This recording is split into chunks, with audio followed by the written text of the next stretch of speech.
Hello and welcome to Sport on S24. Here is your latest sport roundup from across Nigeria and Africa. In Nigerian sport action, attention has remained focused on women's football following developments surrounding the upcoming Women's Africa Cup of Nations.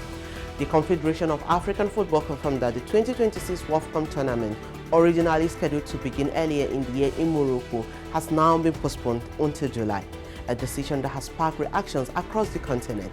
The postponement affects preparations for several national teams, including Nigerian Super Falcons, who are Africa's most successful side and will now have additional time to prepare for the tournament, where they will attempt to defend their continental crown. Meanwhile, Nigerian football authorities continue to focus on maintaining the country's strong presence in continental competitions and youth development programs, with preparations ongoing across various national teams and domestic competitions as the football calendar gradually intensifies. Across African football, the build-up to upcoming international fixtures has continued as several national teams finalize their squads ahead of important matches in the global calendar.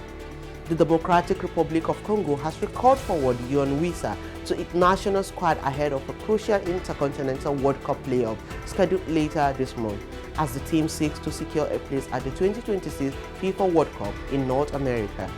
Turning to global sport, football leagues across Europe and the Middle East continue to resume and gather momentum as domestic competitions approach decisive phases. In Qatar, the country's top flight football league has resumed following a temporary suspension of sporting activities linked to regional security concerns.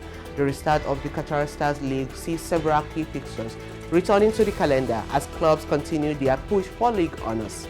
Across global sport more broadly, the international calendar remains packed with events in basketball, tennis, baseball and athletics. Major competitions such as Basketball League Tournament, Baseball Spring Training Games and tennis events like BNP Paribas Open are currently underway, drawing participation from athletes and teams from around the world. In athletics and other international competitions, athletes continue to compete across indoor and pre-season events as they build momentum toward major championships later in the year. These competitions are providing athletes with crucial preparation opportunities ahead of the busy global sporting season. Beyond competition, the global sports community is also preparing for several major award ceremonies and recognition events celebrating outstanding performances from the past year. These gatherings highlight the achievements of athletes across multiple disciplines and reflect the continued growth of international sport. But before we go, here is a quick look at what's next on the sports calendar. You heard that African teams continue preparations for international football fixtures and upcoming tournaments. And domestic football leagues around the world move closer to the decisive stages of their season. Additionally, international competition in tennis, basketball and baseball continue across multiple venues. Lastly, preparations intensify for major sporting events scheduled later in 2026. And that's your sport update for this week. Stay with S24 Television for more sport news, scores and highlights throughout the week.